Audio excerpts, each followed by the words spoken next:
Chemical reactions of alkene में अब हम पढ़ने वाले हैं केमिकल प्रॉपर्टीज ऑफ एल्केन।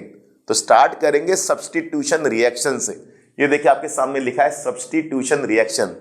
ये रिएक्शन आपने 10th क्लास में ही पढ़ी होगी कि कैसे मीथेन क्लोरोमीथेन में चेंज हो जाता है।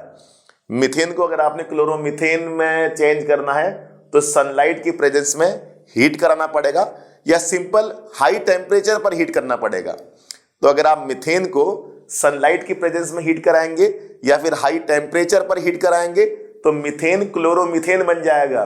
इसी को सब्स्टिट्यूशन रिएक्शन कहा जाता है। ठीक है, इस रिएक्शन में क्या होता है आपका Cl, ये Cl जो है एक H के साथ बाहर निकल जाता है। ये देखिए H वहां से, Cl यहां से, HCl निकल जाएगा। अब यहां से H, यहां से Cl, HCl तो निकल गया, बचा एक Cl।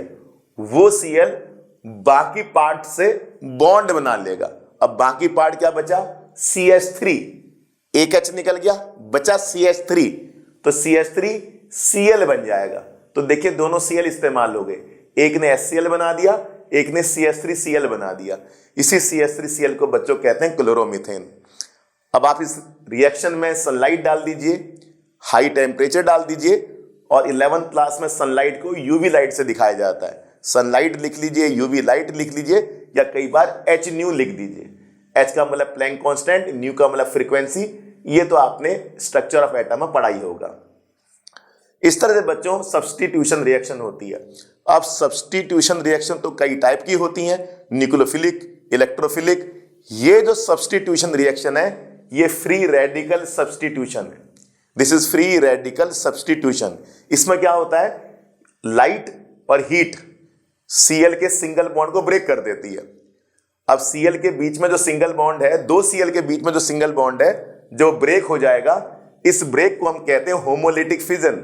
होमोलिटिक फिजन, ये आपने जीओसी में पढ़ा होगा। होमोलिटिक फिजन में कुछ ऐसा होता है कि कोवलेंट बॉन्ड ब्रेक होता है और ब्रेक होने के बाद जो इलेक्ट्रॉन्स होते हैं वो बराबर बंट जाते हैं, बराबर डिवाइड हो जाते हैं। यानी कि एक इलेक्ट्रॉन इसके पास आ जाएगा, एक इलेक्ट्रॉन इसके पास आ जाएगा। ये देखिए, इनको फ्री रेडिकल कहा जाता है। ये दोनों फ्री रेडिकल्स हैं, they are free radicals. Free radical ऐसे ग्रुप होते हैं जिनके पास एक इलेक्ट्रॉन होता है, अनपेयर्ड इलेक्ट्रॉन होता है। ये देखिए एक इलेक्ट्रॉन है, यहां पर फ्री इलेक्ट्रॉन है, तो यहां पर एक इलेक्ट्रॉन फ्री है। अब वो जाकर काफी रिएक्टिव हो जाएगा क्योंकि उसको पेयर होना है, दो बनना है। सबको पता है कि ये सिंगल इलेक्ट्रॉन, अब इसको पेयर्ड होना है, तो पेयर्ड होने के लिए अब वो मीथेन के साथ बॉन्ड बना देगा। तो देखिए बॉन्ड कैसे बनाएगा, बड़ा सिंपल है। यहां से H Cl के साथ HCl बना देगा, बाकी बचा कार्बन, ये कार्बन इस Cl के साथ बॉन्ड बना देगा। इस तरह से दोनों Cl इस्तेमाल हो जाएंगे।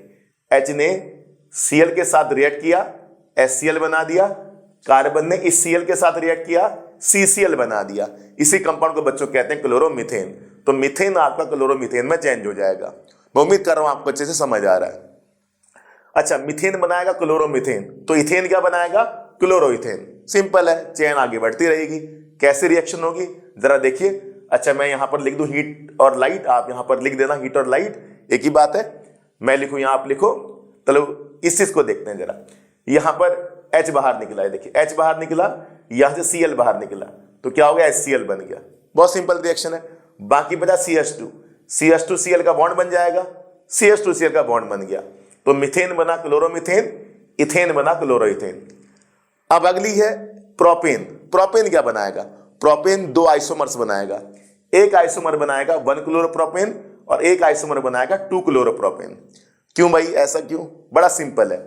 H यहां से भी निकल सकता है, यहां से H निकलेगा तो बनेगा 1 क्लोरोप्रोपेन, और अगर यहां से H निकलेगा तो बनेगा 2 क्लोरोप्रोपेन। ये दोनों आइसोमर्स हैं, इनको PI कहा जाता है, पोजीशन आइसोमर्स। ठीक है, यानी कि फॉर्मूला सेम है बट Cl की पोजीशन में फर्क है। मीथेन PI नहीं बनाएगा, ऑप्शन नहीं है, एक ही कार्बन है। इथेन में चाहे यहां से H निकालिए, यहां से निकालिए, एक ही दो बात है। यहां से निकालेंगे तब भी क्या बनेगा, क्लोरोइथेन। यहां से निकालेंगे तब भी क्लोरोइथेन ही बनेगा। लेकिन अगर यहां से H निकालेंगे तो 1 क्लोरोप्रोपेन बनेगा, और यहां से H निकालेंगे तो 2 क्लोरोप्रोपेन बनेगा।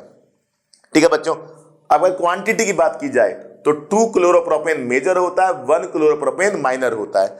यानी कि रिएक्टिविटी जो होती है वो 3 to 1 डिक्रीज हो जाती है, 3 to 1। ये है 3 डिग्री, ये 2 डिग्री, ये 1 डिग्री, यानी कि सबसे ज्यादा क्वांटिटी बनेगी 3 डिग्री की, उसके बाद 2 डिग्री की, फिर 1 डिग्री की।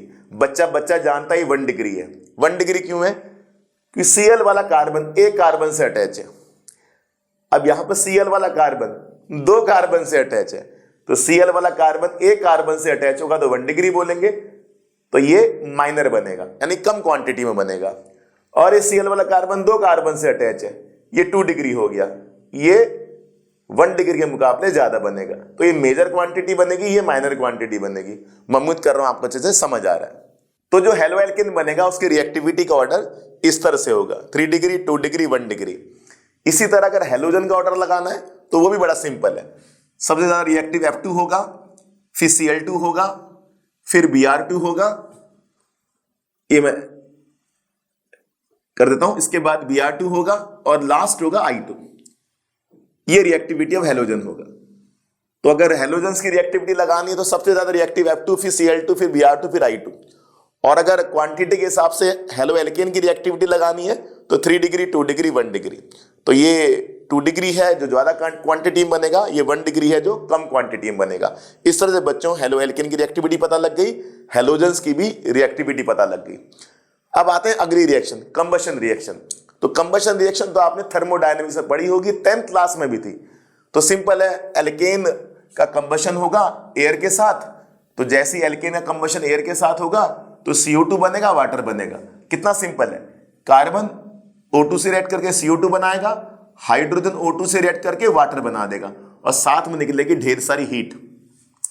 इस रिएक्शन को कंबशन रिएक्शन कहते हैं, यहाँ हीट जनरेट होती है।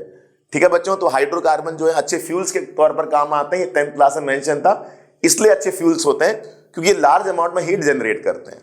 इस तरह से बच्चों आपका इथेन है, इथेन O2 से रिएक्ट करेगा तो CO2 बनाएगा, वाटर बनाएगा, ये वाला पार्ट CO2 बनाएगा, ये वाला पार्ट वाटर बनाएगा और ढेर सारी हीट और लाइट बाहर निकलेगी। इसे कंबशन रिएक्शन कहते हैं। अगली रिएक्शन है ऑक्सीडेशन विद KMnO4। इधर भी ऑक्सीडेशन ही हुआ है एयर के साथ, यहां पर ऑक्सीडेशन होगा ऑक्सीडाइजिंग एजेंट के साथ। बच्चा जानता है पोटेशियम परमैंगनेट ऑक्सीडाइजिंग एजेंट होता है अल्कलाइन मीडियम में, एसिडिक मीडियम में, न्यूट्रल मीडियम में। यहां पर हमने अल्कलाइन मीडियम लिया है, AlK4 अल्कलाइन मीडियम। अल्कलाइन का मीडियम का मतलब बेसिक मीडियम। तो KMnO4 जब बेसिक मीडियम में होगा तो यहां पर ऑक्सीडाइजिंग एजेंट के तौर पर एक्ट करेगा। अब क्या करेगा KMnO4? हाइड्रोकार्बन के CH बॉन्ड को COH में चेंज कर देगा। ये देखिए, क्या यहां पर कोई ऑक्सीजन था? नहीं, यहां पर ऑक्सीजन है, यस। तो KMnO4 की प्रेजेंस में ऑक्सीडेशन हो गया, CH बॉन्ड COH बन गया। अब ये CH बॉन्ड ये CH बॉन्ड यहां पर जो है, CH बॉन्ड का जो कार्बन है वो 3 डिग्री होना चाहिए। CH बॉन्ड का कार्बन 3 डिग्री होगा, तब KMnO4 CH बॉन्ड को COH में कन्वर्ट करेगा। कैसे करेगा? ध्यान से देखिए। सबसे पहले बताइए, क्या ये 3 डिग्री है? यस। कैसे है? ये कार्बन 3 कार्बन से अटैच है। जब एक कार्बन 3 कार्बन से अटैच हो तब उसको 3 डिग्री कहा जाता है, टर्शरी कहा जाता है। 3 डिग्री बोल दीजिए, टर्शरी बोल दीजिए, एक ही बात है।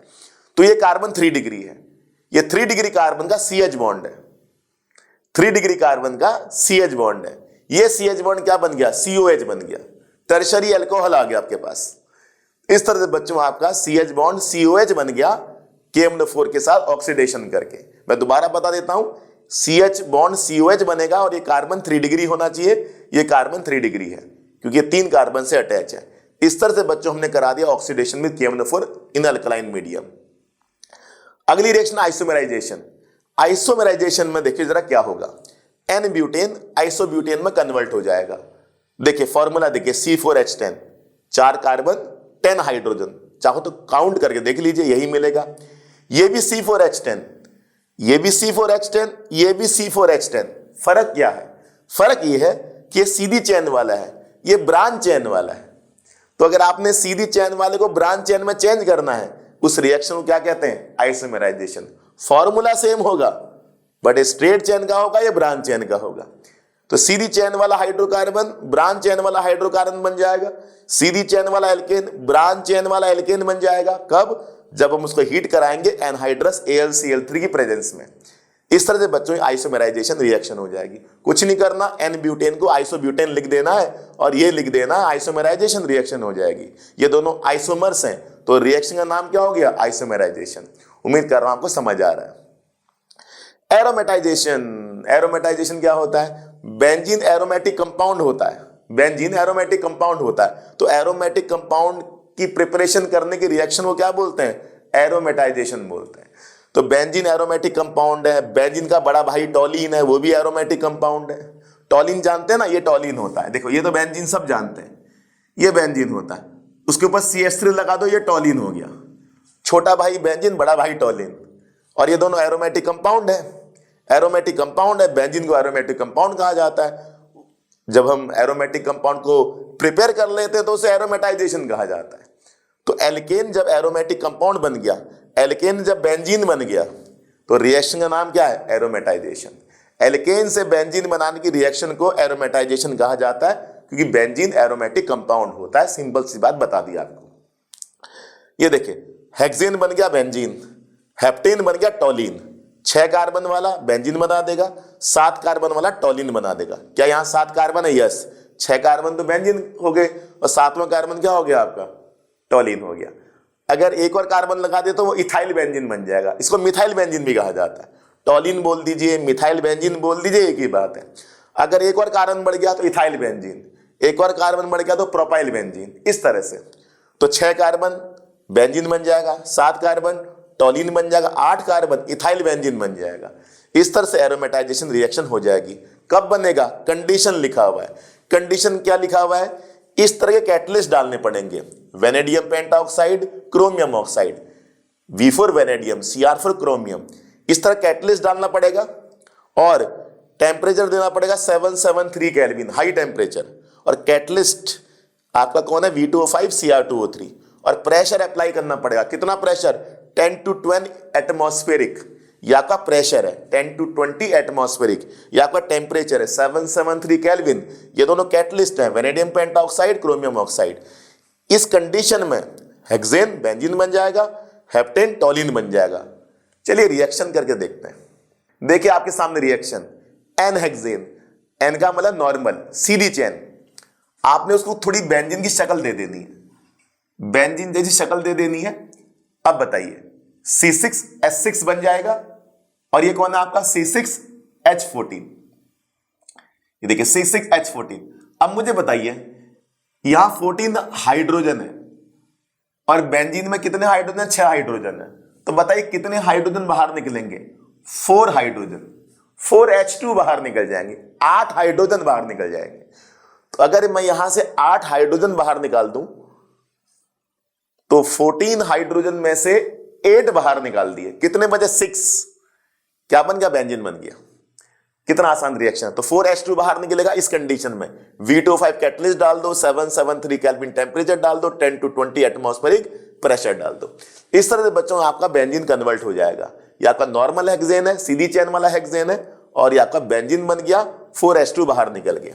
सिंपल सी बात है बच्चों, एन हेक्सेन बेंजीन बन गया और एन हेप्टेन, अब 7 कार्बन की चेन ले ली, 1 2 3 4 5 6 7, टॉलीन बन जाएगा।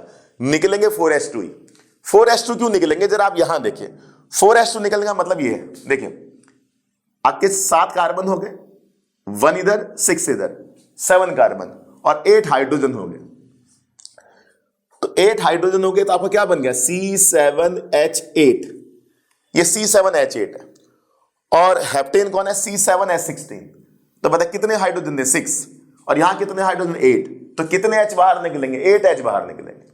तो चाहे वो हेक्सेन ले लीजिए, हेप्टेन ले लीजिए, 4H2 वहां भी बाहर निकलेगा, 4H2 यहां भी बाहर निकलेगा, बस हेक्सेन बन जाएगा बेंजीन, हेप्टेन बन जाएगा टॉलीन। तो आपने यहां तक की चेन को तो बेंजीन बना देना, यहां तक की चेन को, देखो यहां तक की चेन को बेंजीन बना देना, 1 2 3 4 5 6, जो बचा वो CH3 ऊपर आ जाएगा। इस तरह से टॉलीन बन जाएगा आपका एनहेप्टेन। उम्मीद कर रहा हूं समझ आ रहा है। इसके बाद अगली रिएक्शन जिसका नाम है पायरोलिसिस और क्रैकिंग। पायरोलिसिस और क्रैकिंग, पायरो का मतलब हायर टेम्परेचर, पायरो का मतलब हायर टेम्परेचर, लिसिस का मतलब ब्रेक। तो हायर एल्केन को हायर टेम्परेचर पर ब्रेक कर देते हैं। अब ये हायर एल्केन क्या होता है? जिसमें कार्बन ज्यादा हो उसको हायर एल्केन कहा जाता है। मीथेन, इथेन ये लोअर एल्केन्स हैं। तो आपने हायर एल्केन्स लेना है जिसमें कार्बन ज्यादा हो, उसको हाई टेम्परेचर दे देना है कैटलिस्ट के प्रेजेंस में। प्लेटिनम यहां पर कैटलिस्ट है, मेटल। तो क्या बन जाएगा, लोअर एल्केन बन जाएगा। देख कितने कार्बन बन गए, 7। तो ज्यादा कार्बन वाला एल्केन टूट जाएगा, उसी को पायरोलिसिस कहते हैं। और टूटेगा किसमें, लोअर एल्केन्स में। ये हेप्टेन है आपका, और साथ में बनेगा एल्कीन, ये पेंटीन बन जाएगा आपका। तो सिंपल सा देखिए आपके सामने लिखा हुआ है, हायर एल्केन्स को हायर टेम्परेचर देंगे कैटलिस्ट की प्रेजेंस में, तो लोअर एल्केन बन जाएगा, साथ में एल्कीन भी बन जाएगा। इस रिएक्शन को पायरोलिसिस और क्रैकिंग कहा जाता है। तो 12 कार्बन है यहां पर, यहां 7 कार्बन हो गए, यहां 5 कार्बन हो गए, 7 + 5 12, देखिए 12, 16 + 10 26, हाइड्रोजन भी 26 हो गए। दोनों तरफ का H बैलेंस है, दोनों तरफ का कार्बन बैलेंस है। हेप्टेन बन गया, पेंटीन बन गया, कौन बना, डोडेकेन। बड़ी डोडेकेन जिसमें कार्बन 12 हो। तो डोडेकेन आपका हेप्टेन प्लस पेंटीन में चेंज हो गया। इसी रिएक्शन को पायरोलिसिस कहा जाता है। पायरो का मतलब हायर टेम्परेचर, लिसिस का मतलब टूटना। हायर टेम्परेचर पर हायर एल्केन ब्रेक हो गया।